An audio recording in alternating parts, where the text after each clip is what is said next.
Semua kita pasti mengetahui tentang seorang bernama Daud yang berhasil menaklukkan Goliat sang raksasa dari Filistin. Waktu itu saudara-saudara, Israel dikuasai oleh Raja Saul, yang akhirnya bangsa Filistin dengan pahlawan mereka yaitu Goliat datang dan mengintimidasi. Dan beberapa saat itu, tiap hari orang-orang Israel lari ketakutan mendengar ancaman daripada Goliat. Sampai akhirnya seorang anak muda yang tidak diperhitungkan manusia, itulah Daud, berhasil menaklukkan Goliat. Tahukah saudara sekalian bahwa dalam hidup kita setiap hari, setiap kita juga harus menghadapi dan berhasil mengalahkan Goliat-Goliat yang harus kita taklukkan. Arti Goliat adalah splendor atau kemegahan. Itu bicara tentang kemegahan dunia. Itu bicara tentang semua apa yang sebetulnya iblis sodorkan, tapi kemegahan yang palsu.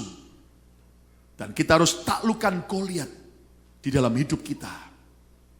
Apa yang dimaksud dengan Goliat?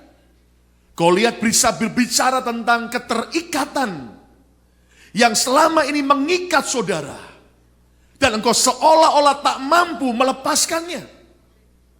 Goliat keterikatan bisa berarti adalah keterikatan terhadap rokok. Bertahun-tahun Anda terikat dengan rokok, dan biarlah hari ini setiap kita mau hancurkan, kalahkan keterikatan dengan rokok, dan engkau hidup dalam kemerdekaan. Katakan amin. Mungkin ada saudara yang menghadapi Goliat keterikatan terhadap perjudian. Orang seringkali mau bertobat dari judi, tapi kemudian jatuh bangun terus dalam dosa judi. Dan saudara sekalian, semua kita harus hadapi Goliat keterikatan ini. Dan mari kita bersama dengan Tuhan, kita pasti berhasil menaklukkannya. Katakan haleluya. Mungkin ada saudara yang terikat dengan Goliat pornografi. Engkau anak Tuhan tapi terus terikat dengan semua kenajisan tersebut. Dan percayalah bersama dengan otoritas Tuhan, kita bisa taklukkan Goliat keterikatan. Apapun juga yang belum berkenan di hadapan Tuhan. Yang mengerti, katakan amin. Goliat kita juga bicara tentang tawaran dosa yang harus kita hancurkan dalam hidup kita. Iblis mencoba menyodorkan Goliat tawaran dosa yang sepertinya memberi kenikmatan, tapi ujungnya adalah maut.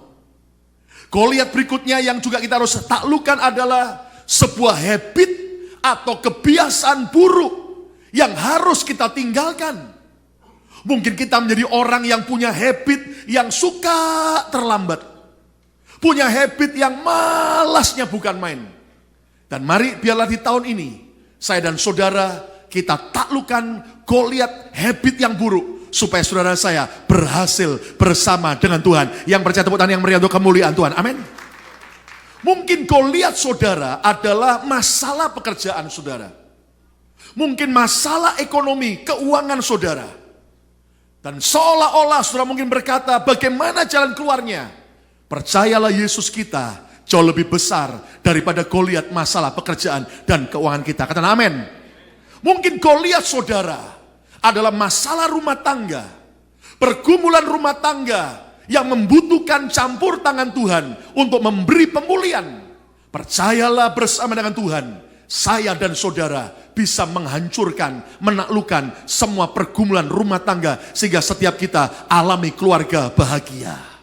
Mungkin Goliat saudara dan saya adalah penyakit yang seolah-olah engkau berkata, kenapa saya tidak bisa lepas dari penyakit ini? Kenapa ada anggota keluarga saya masih terus terikat dengan penyakit? Mari kita belajar percaya. Yesus Kristus Jehovah Rafa, Tuhan Sang Penyembuh, Dia bisa membuat kita menang atas setiap Goliat, penyakit, sakit penyakit. Tepuk tangan yang meriah untuk kemuliaan Tuhan. Amin. Goliat kita juga mungkin adalah serangan iblis yang mencoba memecah belah, yang mencoba menghancurkan hidup kita. Dan mari kita belajar, saudaraku. Jangan gentar dengan Goliat saudara. Jangan takut menghadapi Goliat apapun dalam hidup saudara.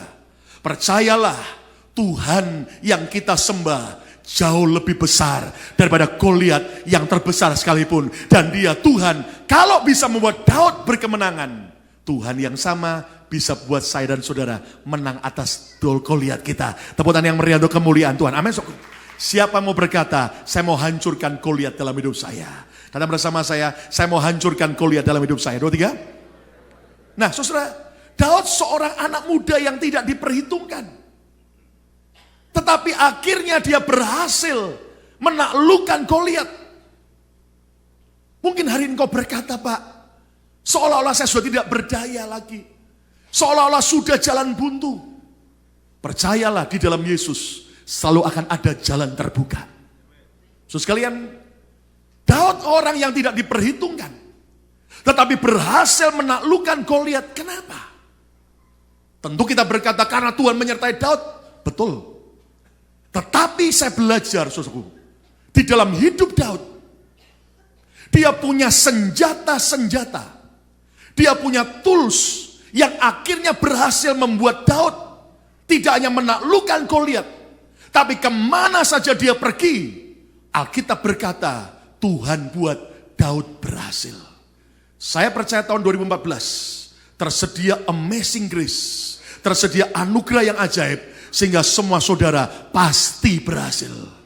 Belum semuanya, pasti berhasil. Pasti berhasil. Yang percaya tepuk tangan yang meriah untuk kemuliaan Raja segala Raja. Mari kita buka Alkitab kita 1 Samuel 17. Ayat yang ke-38 sampai ayat 40. Mungkin AC-nya bisa dibantu untuk dimatikan saja. 1 Samuel 17 ayat 38 sampai 40. Lalu Saul mengenakan baju perangnya kepada Daud. Ditaruhnya ketopong tembaga di kepalanya.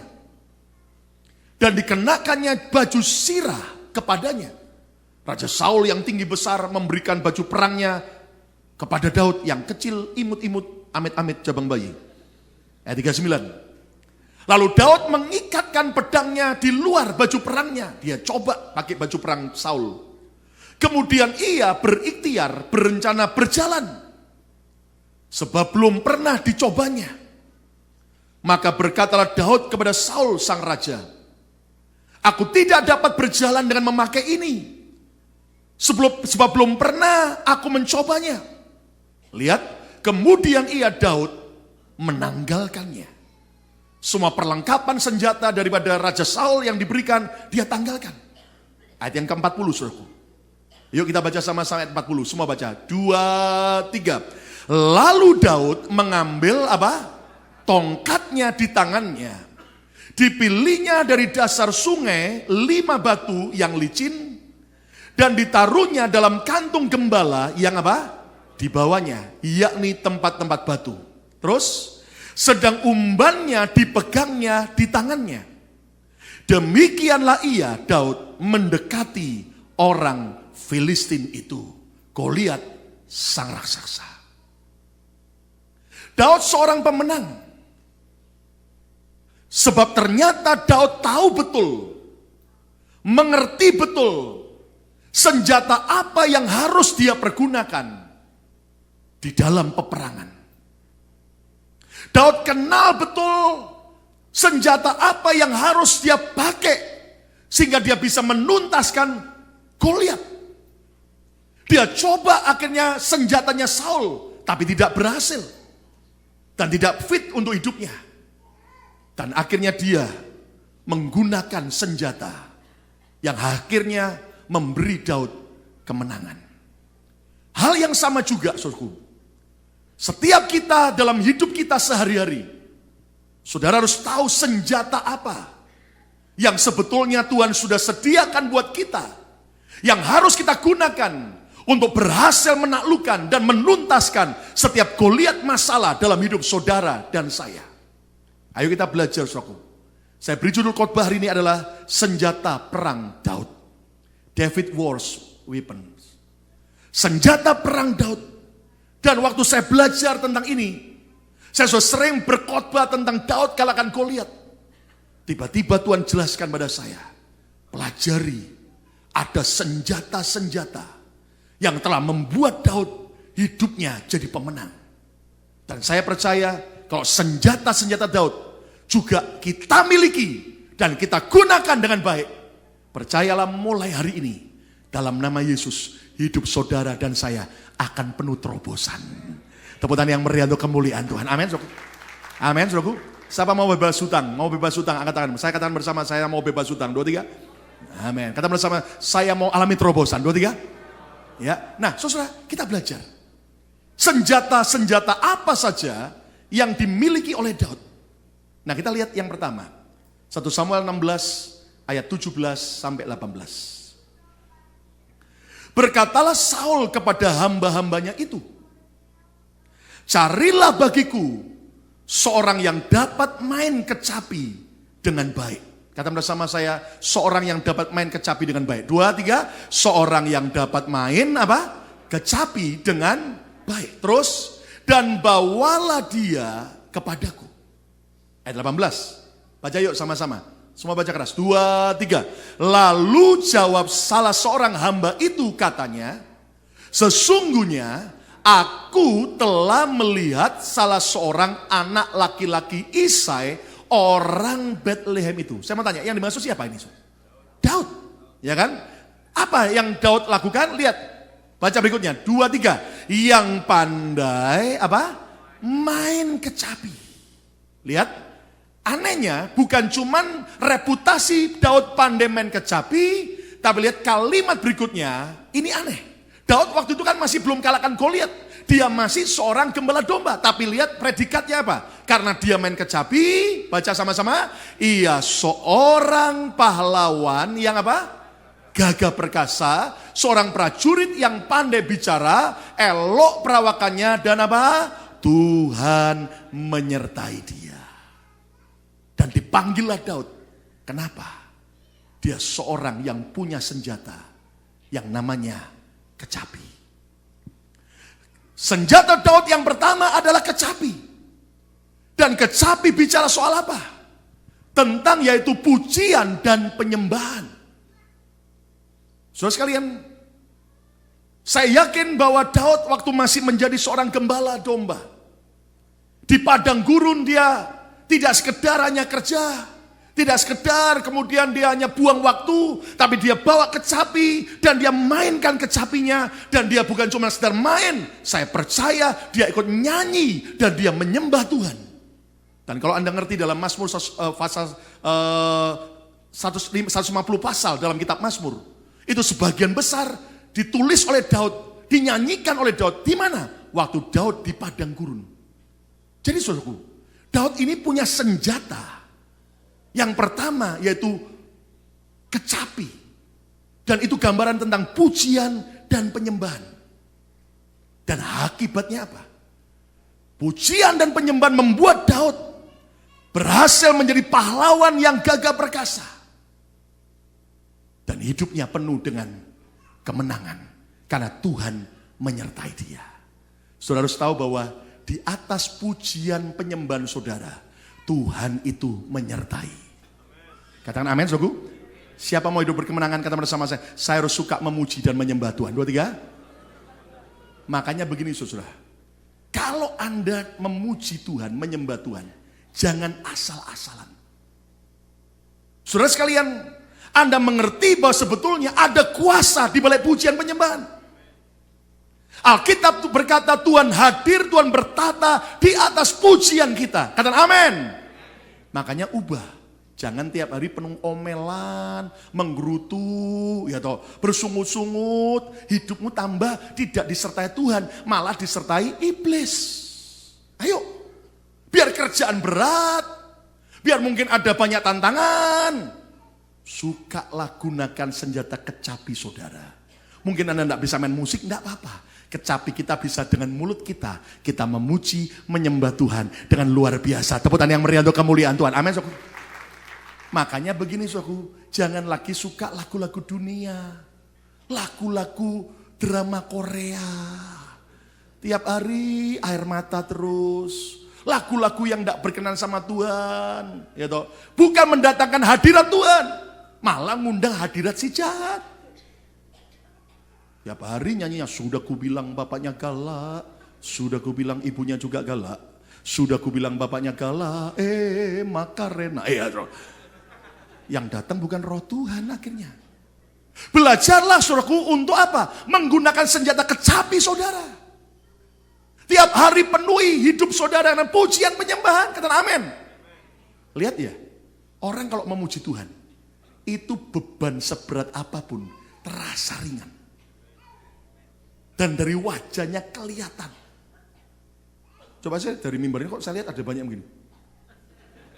Coba lihat kanan kiri dulu. Senyum dulu dong. Ya. Kata bersama-sama, pujilah Tuhan. Ya toh, kerjaan rame, kerjaan sepi tetap memuji Tuhan. Amin. Cuaca baik maupun cuaca tidak baik tetap apa?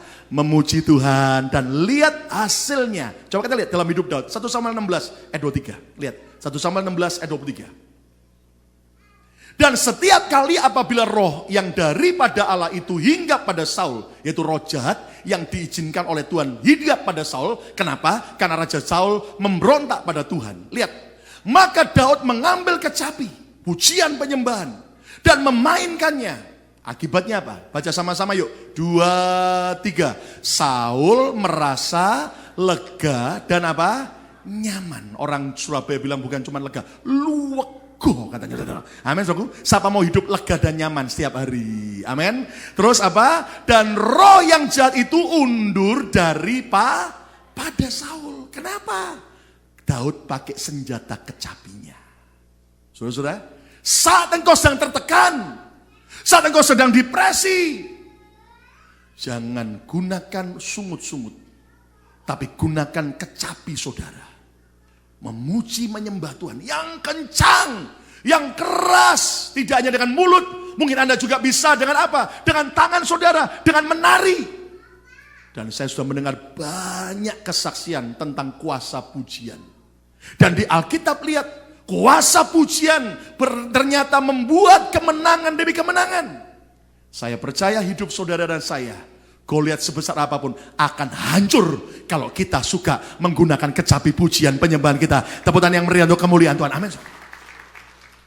Saudara, di Jakarta ada seorang cleaning service di mall kerjanya. Dia dapat jatah berdekatan dengan toko rohani Kristen. Dia ini ada dari agama seberang, jadi dia dapat area situ. Jadi setiap kali dia cleaning, bersihkan daerah situ, dia dengar dari toko Kristen itu lagu pujian. Lagu pujian. Dia dengar. Dan Anda tahu saudaraku, waktu dia dengar sambil kerja, pujian kepada Tuhan, hatinya merasa damai. Hatinya merasa sukacita. Keesokan harinya dia kerja lagi dari area situ. Dia dengar pujian. Tanpa dia sadari dia mulai ikut bersenandung. Sekian hari dia kerja situ. Apa yang terjadi tanpa dia sadari, sampai di rumah pun dia masih bisa menyanyi lagu itu. Akibatnya Anda tahu, sekian hari kemudian dia masuk ke toko Kristen itu dan berkata, bisakah ada orang yang membimbing saya? Saya mau terima Yesus sebagai Tuhan dan Juru Selamat. Bahkan saya mau dibaptis. Tepuk tangan yang meriah untuk kemuliaan Tuhan. Setiap kali dalam pelayanan pelepasan, kalau ada orang minta didoakan pelepasan karena masa lalunya ada kuasa gelap, atau pernah belajar ilmu bela diri dan sebagainya, apa yang saya gunakan? Saya gunakan kecapi saya. Ya kebetulan saya bisa main gitar, tapi bukan soal gitarnya, saya nyanyi, nyembah Tuhan. Dan Anda tahu saudaraku, setiap kali begitu ya, mulai nyanyi nyembah Tuhan, itu orang mulai manifest. Orangnya mulai, wah, kayak orang sudah mau meledak gitu. Dan tiba-tiba semua ilmu bela dirinya keluar. Wah, kayak orang marah gitu. Apa yang saya lakukan? Cuma nyanyi nyembah Tuhan. Nyanyi nyembah Tuhan. Hadirat Tuhan turun. Roh jahatnya mulai tidak tahan. Panas katanya. Panas! Dan Anda tahu kemudian saya berkata, di dalam nama Yesus, saya perintahkan setiap roh jahat yang ada dalam dunia pergi. Anda tahu setan tidak tahan dengan kuasa pujian dalam hidup saudara dan saya. Katakan amin. Katakan amin. Makanya yuk belajar. Suka memuji menyembah Tuhan. Ada Cim-Cim tahun 86. Kepersuan doa. Anda tahu kan tahun itu di Indonesia kan menjamur di rumah-rumah banyak persoalan doa. Dan zaman itu saudaraku, ternyata Nincim sudah matanya sudah nggak terlalu jelas. Tapi waktu itu kan kalau nyanyi, dia nyanyi paling kencang. Suaranya suara fals. Ya kan? Pokoknya dicari itu kalau yang main musik sudah bingung. Kunci C sampai kunci Z. Saudaraku. Sampai kunci Inggris tidak nemu. Saudara. Ya tahu? Out of tone. Ya, saudaraku, di luar daripada nada. Apa yang terjadi saudaraku? Nincim ini saudaraku nyanyi. Dia semangat, kenapa? Karena dia baca dari OHP, overhead projector, yang masih pakai zaman dulu pakai mika ditulis tangannya ya toh, dengan spidol, dan karena sering kali dibolak-balik, jadi akhirnya apa? Banyak yang kemudian terkelupas lagunya. Jadi dia nyanyi kencang. Allah yang kita sembah, Allah yang maha kuasa, malaikat bunuh diri, surga bumi puji. Loh, orang bilang, Kim, mana ada malaikat bunuh diri? Rupanya keliru saudaraku. Bukan bunuh diri, malaikat tunduk diri. Tapi karena tulisannya kurang jelas, jadi dia bilang malaikat bunuh diri. Lalu dia nyanyi, kami bawa cucian ke dalam rumah Tuhan. Ye, kami bawa cucian. Emangnya laundry, saudara. Keliru, bukan cucian, pujian. Tapi karena salah baca, saudaraku, cucian. Tapi begitu tuh sakitnya akhirnya disembuhkan Tuhan. Tepuk tangan yang meriah untuk kemuliaan Tuhan. Amin. Ada kuasa dalam pujian. Stop dari bersungut-sungut. Pakai kecapi dalam hidup saudara. Bila perlu Anda cari lagu rohani yang Anda paling suka, jadikan sebagai ringtone dalam handphone saudara. Sehingga saat engkau lemah, saat engkau sedang dalam depresi, engkau dengar pujian, engkau akan kuat kembali, dan engkau sungguh-sungguh alami kemenangan atas setiap Goliat dalam hidup kita. Tepuk tangan yang meriah dan amin. Lihat satu ayat lagi, 1 Samuel 19 ayat 9 sampai 10. Betapa kuasa pujian itu luar biasa. Tetapi roh jahat yang daripada Tuhan hingga pada Saul karena berontak, sehingga ia duduk di rumahnya, di istananya dengan tombaknya di tangannya, lagi marah, iri sama Daud. Dan Daud sedang ngapain saudaraku? Main kecapi. Daud sedang memuji menyembah Tuhan. Saul berniat jahat, berniat membunuh. Lihat ayat 10. Lalu Saul berikhtiar menancapkan Daud ke dinding dengan tombaknya. Tetapi Daud mengelakkan tikaman Saul. Dalam terjemahan lain, Daud bisa meloloskan diri. Tidak kena beberapa kali ditombak. Tidak kena. Kenapa? Sehingga Saul mengenai dinding dengan tombak itu. Sesudah itu Daud melarikan diri dan luputlah ia pada malam itu. Lihat saudaraku, Daud dengan memuji menyembah Tuhan dengan kecapi berhasil diloloskan dari yang namanya pembunuhan. Saya yakin kalau Anda dan saya memuji Tuhan, gunakan kecapi dalam hidup setiap hari. Percayalah saudaraku, saudara akan dibangun tembok perlindungan Tuhan. Keluargamu, di mana engkau berada, akan ada mujizat yang luar biasa dalam hidup saudara dan saya. Katakan haleluya. Katakan haleluya. Kenapa saudara? Saudara, Anda tahu? Jangan berkata bahwa semua aman-aman kok. Jujur ya, nggak ada yang tahu. Kalau saudara tidak ada perlindungan, bahaya. Lihat baru-baru ini di Arizona, di state Arizona Amerika. Ada orang Indonesia naik minivan, 6 orang, lagi di highway tiba-tiba ada mobil sedan dan pengendaranya ngedrugs dan lawan arah. Polisi sudah ngejar tapi tetap ngebut, helikopter polisi juga. Dan Anda tahu saudaraku, tiba-tiba tuh mobil menghajar minivan itu. Dan ternyata 3 orang Indonesia di antara 6 penumpang meninggal seketika. Saudara-saudara, kita tidak tahu. Iblis mungkin mencoba menyerang kita. Mungkin ada orang berniat jahat dengan saudara, mau mencelakakan saudara. Tapi kalau saudara memuji menyembah Tuhan setiap saat, percayalah akan ada tembok perlindungan. Engkau bisa lolos karena Tuhan yang memberi kemenangan. Tepuk tangan yang meriah untuk kemuliaan Tuhan. Katakan haleluya. Katakan haleluya.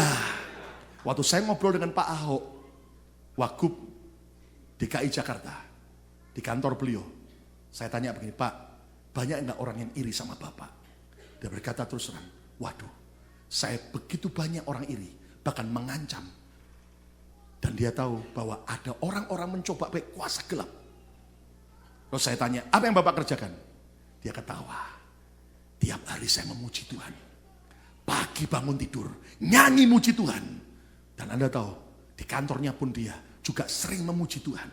Dan akibatnya dia berkata, Tuhanlah yang meluputkan semua itu. Tepuk tangan yang meriah untuk kemuliaan Tuhan. Amin.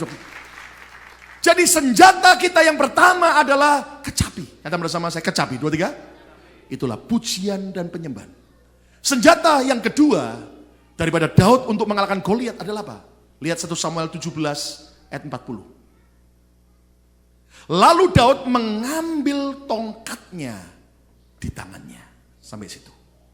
Saudara, Daud itu tidak hanya punya kecapi, tapi senjata yang kedua adalah tongkat. Tongkat bicara apa? Otoritas. Saya percaya di tangan hidup saudara, Tuhan sudah berikan otoritas tongkatnya. Yang mengerti katakan amin. Lihat Daud gunakan tongkatnya. Dia bawa, dia ambil tongkatnya di tangannya. Kalau saudara mau berkemenangan dalam spiritual warfare, peperangan rohani, selain kecapi, pujian penyembahan, saudara harus setiap hari pegang tongkat saudara. Ini bicara apa? Otoritas. Tongkat otoritas bicara apa? Tentang pengurapan Roh Kudus yang ada di dalam hidup saudara. Lihat Alkitab berkata sejak Daud yang muda diurapi oleh Nabi Samuel, maka sejak itu Roh Allah menyertai dia.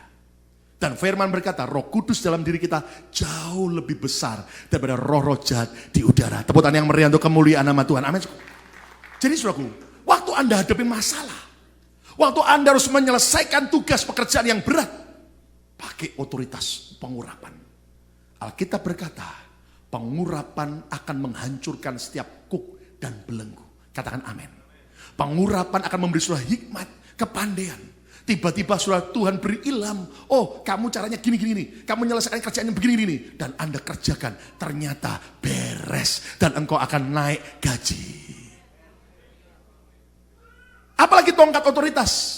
Firman Tuhan adalah otoritas kita. Tongkat firman. Apa yang saudara kerjakan? Baca firman tiap hari. Mengerti firman. Ucapkan firman tiap hari. Deklarasikan firman tiap hari. Sudah jujur ya? Kalau engkau cuma diem, tidak pakai otoritas, kalah. Waktu engkau diserang khawatir, cari ayat dari firman. Apa yang melawan kekhawatiran? Oh, Yesus berkata, janganlah kamu khawatir akan hari esok. Bukankah burung di udara Tuhan pelihara? Apalagi saya dan saudara, dia pasti pelihara kita. Tepuk tangan yang meriah untuk kemuliaan Tuhan. Amin. Ketika kau menghadapi masalah keuangan, waduh, gimana ya? Mana ada pertolongan soal keuangan? Cari firman di Alkitab.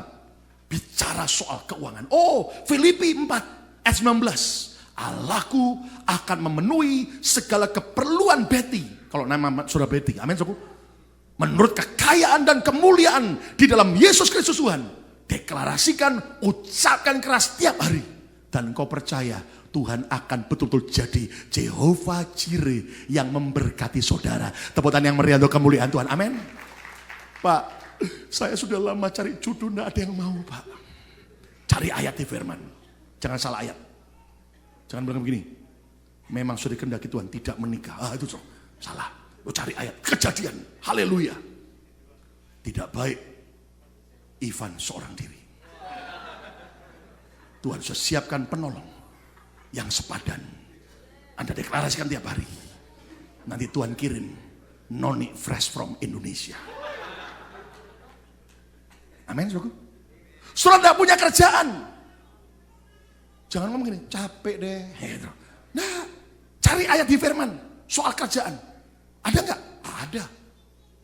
Anda sedang sakit, cari ayat di firman tentang mengalahkan penyakit. Apakah ada? Ada.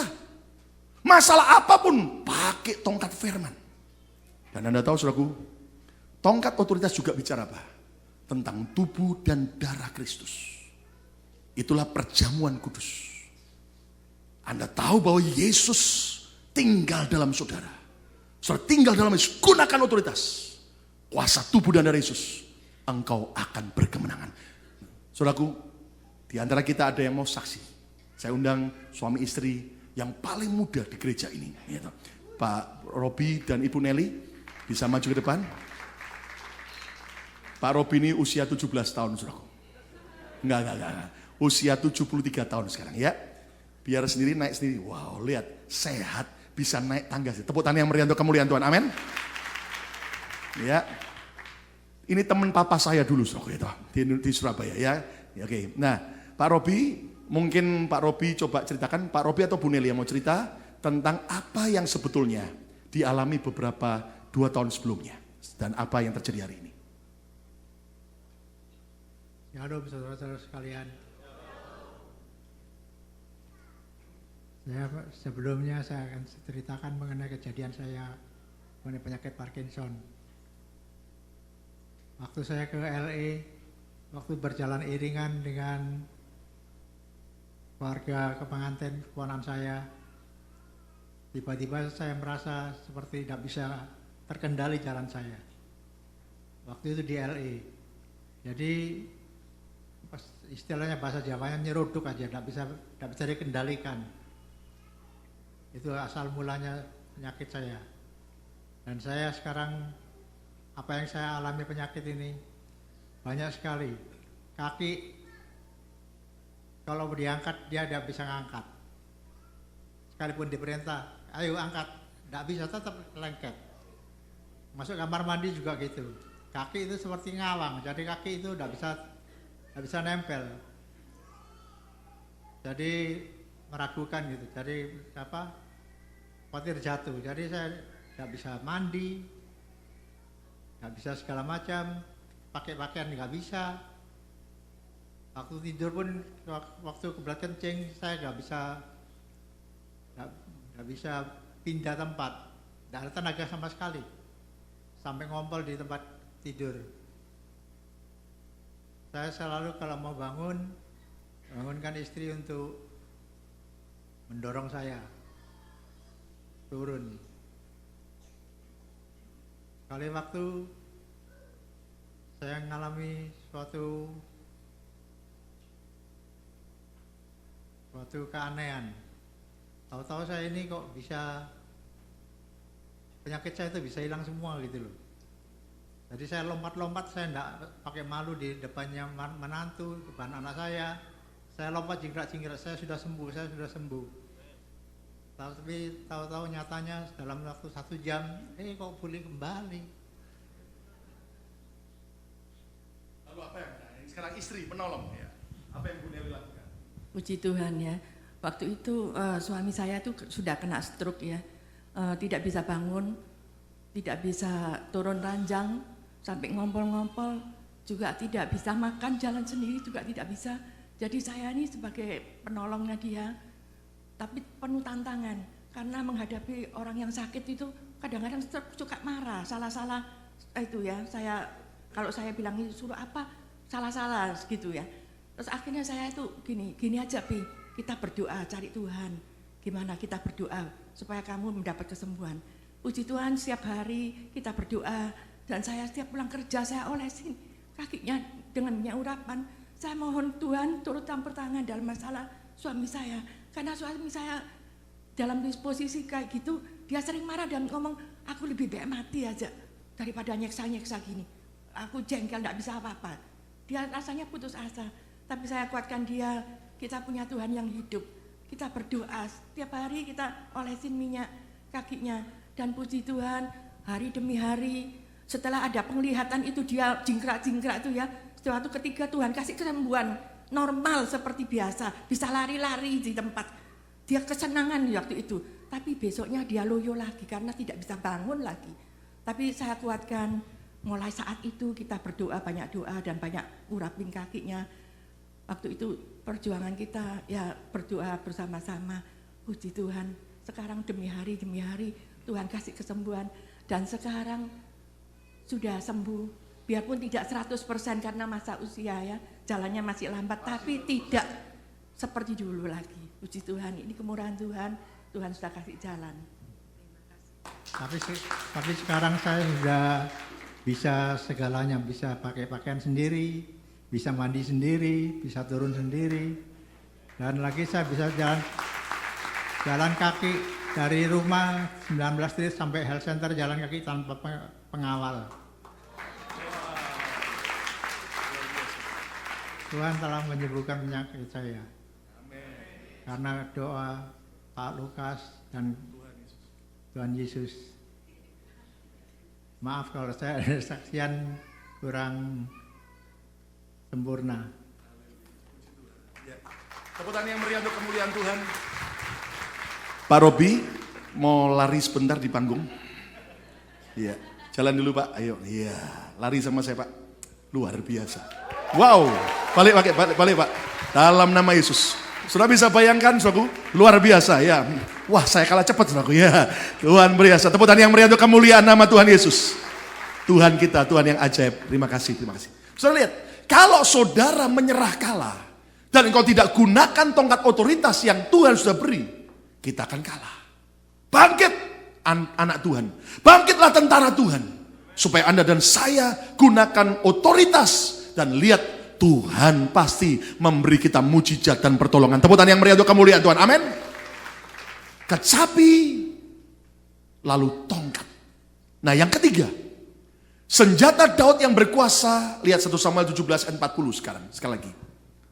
Lalu Daud mengambil tongkatnya di tangannya. Otoritas. Pegang dalam hidup saudara. Lalu apa?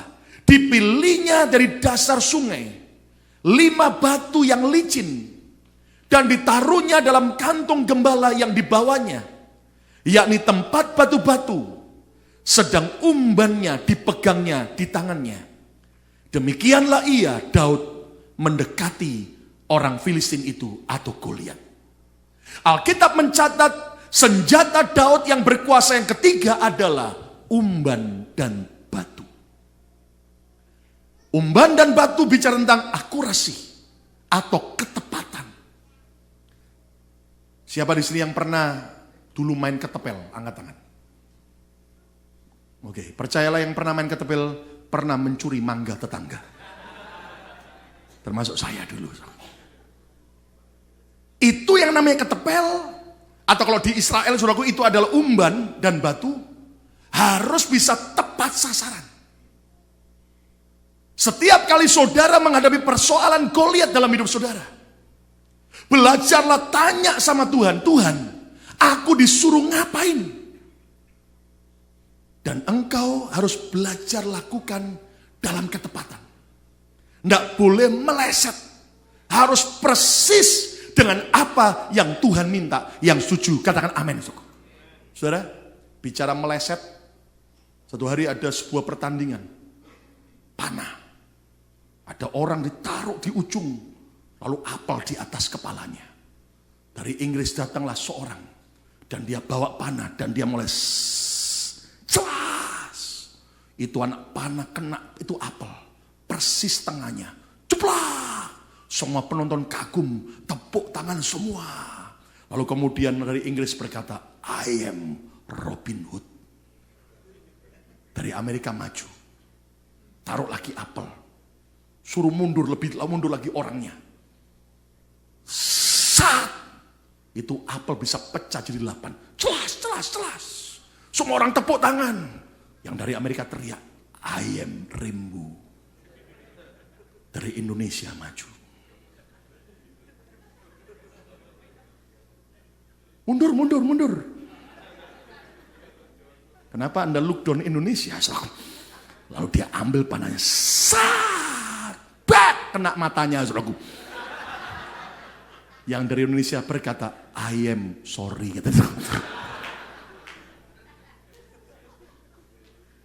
Mentang-mentang sok jagoan, iya kan? Itu kan katanya gitu, di bar tiba-tiba ada orang Papua datang. Dan ada orang dari Sangir yang terkenal pemberani. Tiba-tiba ini orang Papua teriak, siapa yang paling jago di tempat ini? Orang Sangir mendengar tantangan itu, dia marah, dia teriak, saya. Lihat orang Sangir, orang Papua berkata, oke, kamu nomor 1, aku nomor 2. Itu Pak Uktu. Belajarlah dalam hidup ini, gunakan ketepatan. Kenapa, saudaraku? Karena Tuhan itu seringkali punya solusi yang berbeda dari setiap masalah. Nggak selalu sama. Lihat contohnya Yesus saja. Tuhan Yesus menyembuhkan orang buta, tidak semua caranya sama. Baca di Alkitab, pada saatnya orang buta ditanya Yesus, kamu mau apa? Melek Tuhan, mau melihat. Jadilah seperti imanmu. Sembuh. Di satu saat lain lagi, kamu mau apa? Melihat. Yesus kemudian apa? Tumpang tangan. Buka mata, lihat. Dia lihat. Sudah lihat gak? Kok lihat pohon semua? Orang kayak pohon. Oh, belum selesai. Yesus tumpang tangan lagi. Selesai. Lihat. Wow, jelas. Sembuh.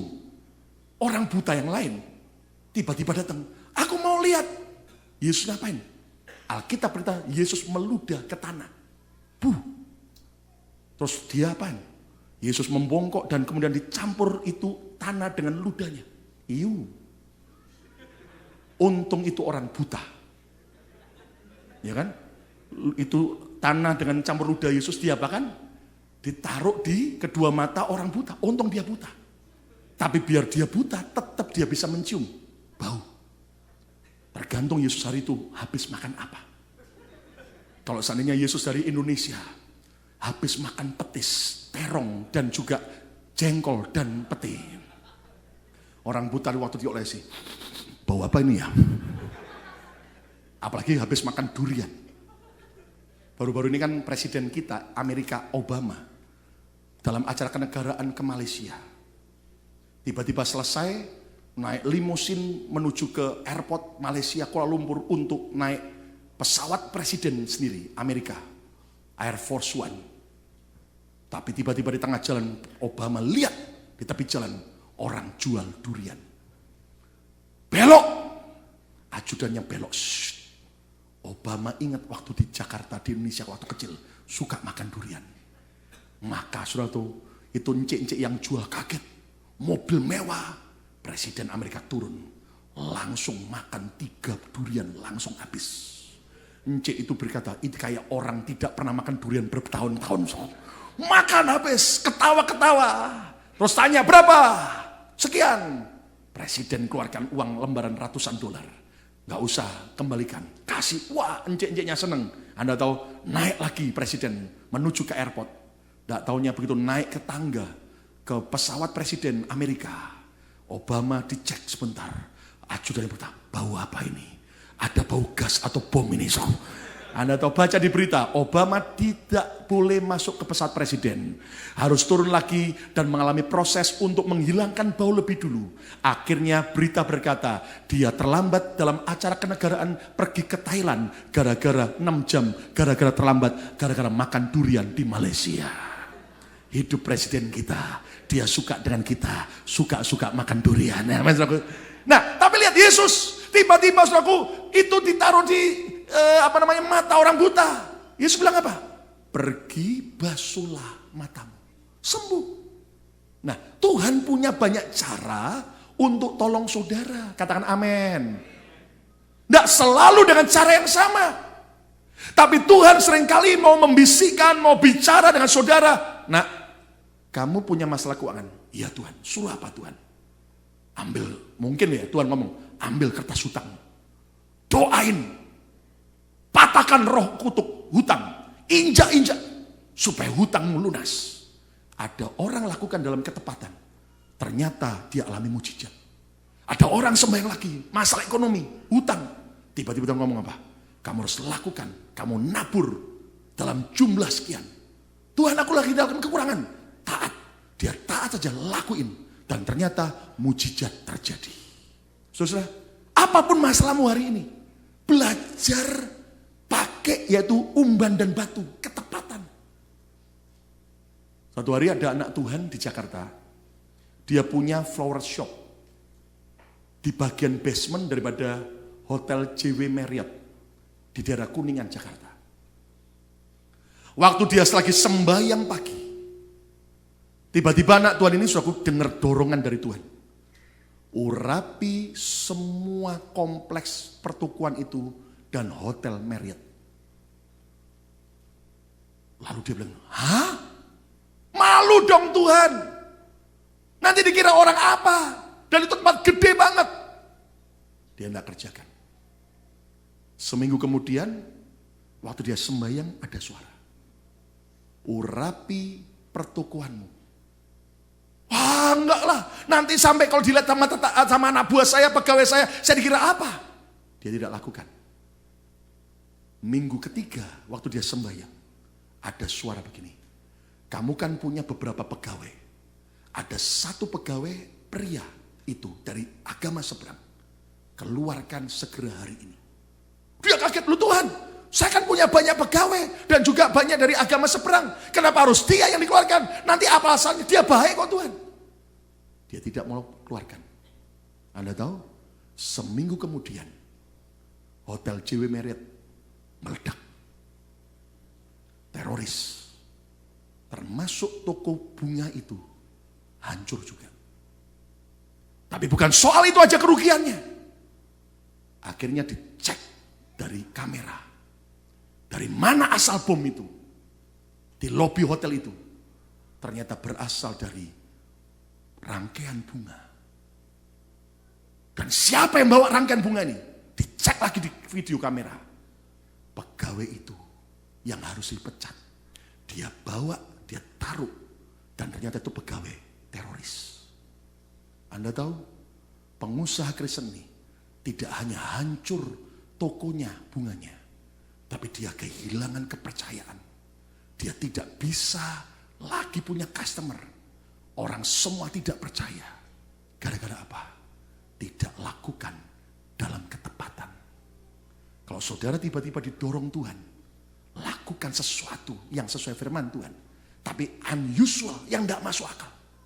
Tiba-tiba Tuhan ngomong, sebelum berangkat nak, kamu dijemput mobil agent. Urapi mobilnya dulu.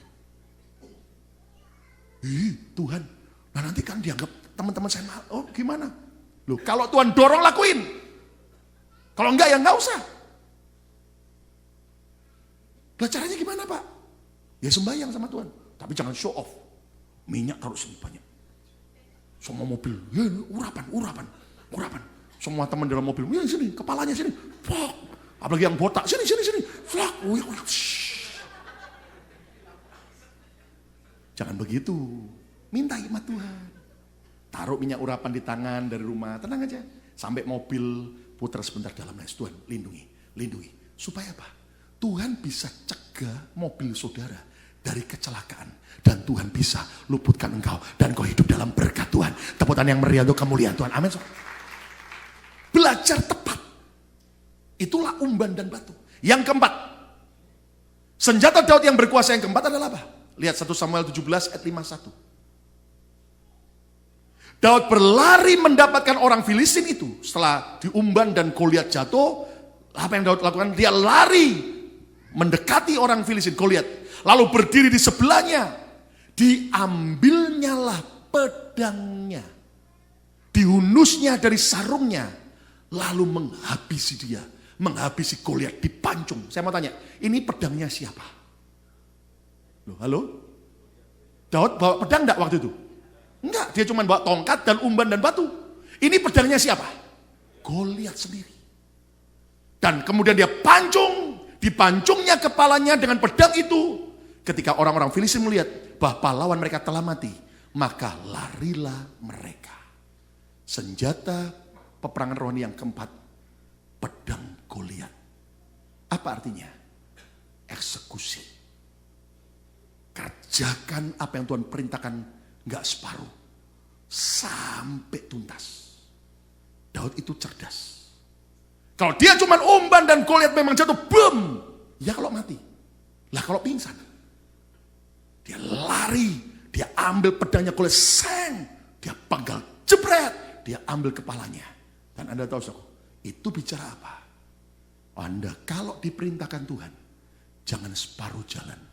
Harus sampai selesai. Finish strong. Dan kau akan lihat, kau lihat kita hancur dalam nama Yesus. Tepuk tangan yang meriah untuk kemuliaan Tuhan. Amin. Contohnya apa? Kalau saudara digerakkan Tuhan untuk peperangan rohani, jangan cuman hanya, ya kalau lagi saya suka. Tapi belajar, tuntaskan. Kami baru pulang dari North Carolina, Rabu subuh. 14 orang, sejak minggu malam kemarin, habis kebaktian ketiga, saya, Pak Yongki, dan beberapa tim, kita berangkat 14 orang, naik mobil ke North Carolina. Dan Anda tahu, saudaraku, itu, wah, atmosfer rohaninya, kita terobos, dari mobil bahasa roh, dan nyanyi, nyembah, baca firman Tuhan, deklarasi. Yang ajaib, saudaraku, sekitar jam 5, jam 6 pagi, mendekati kota Raleigh, North Carolina. Matahari mulai bersinar. Kita lihat di awan sebelah kiri aneh. Saudaraku, itu tiba-tiba awan berubah, bentuknya kayak Raja Wali, gede banget. Dan arahnya menghadap dengan tujuan yang sama dengan kita pergi.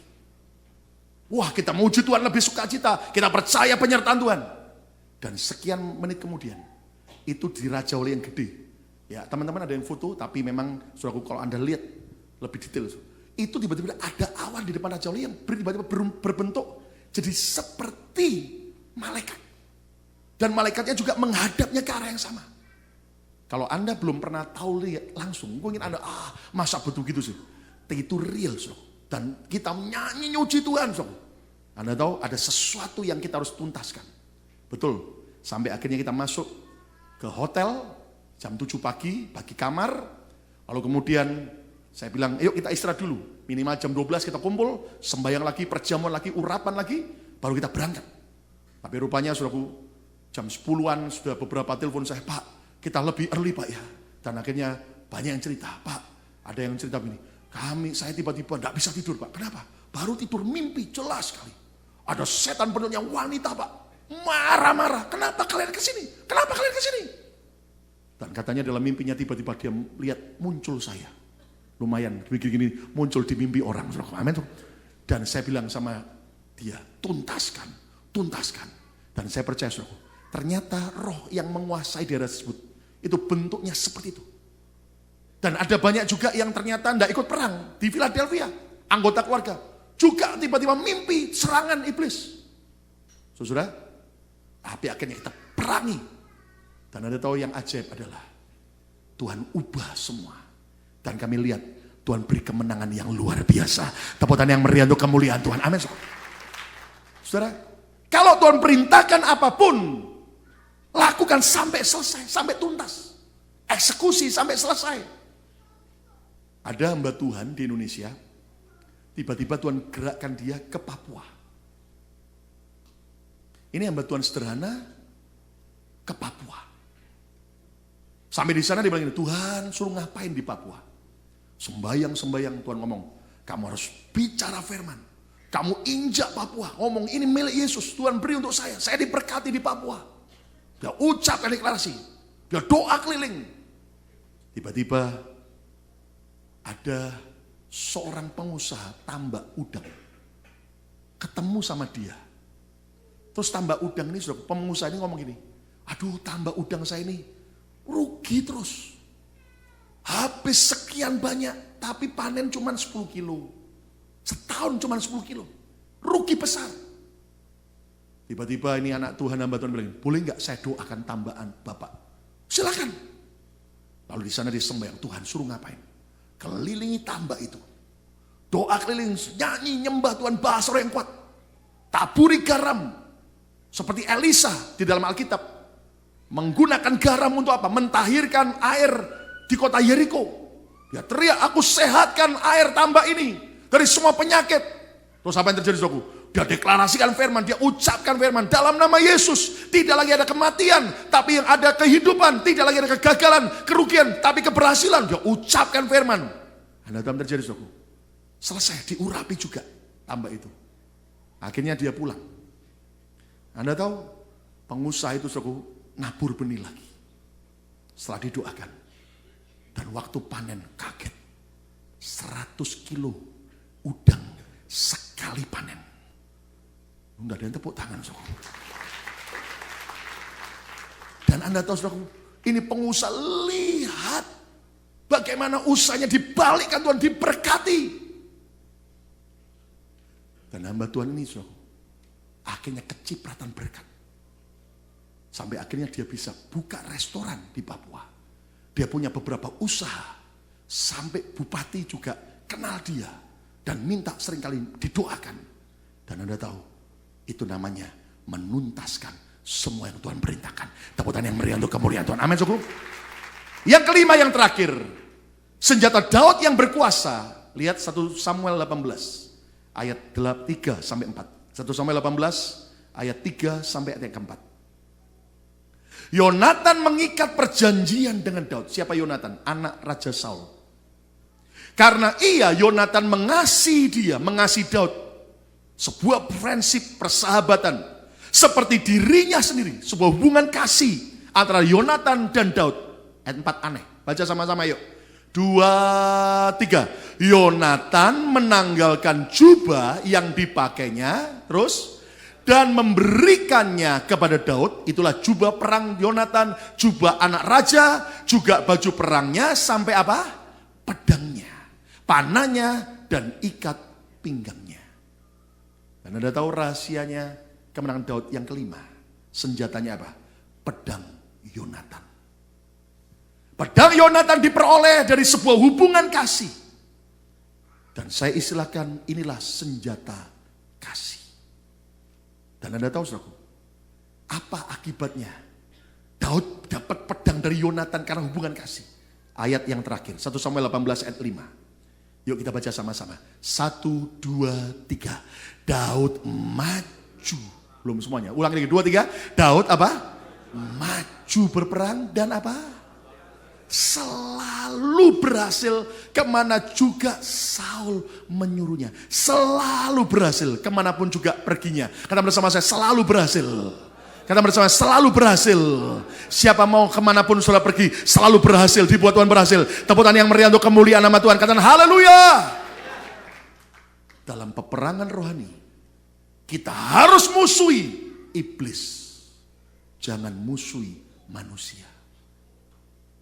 Kita harus benci iblis. Tapi saudara tidak boleh membenci manusia.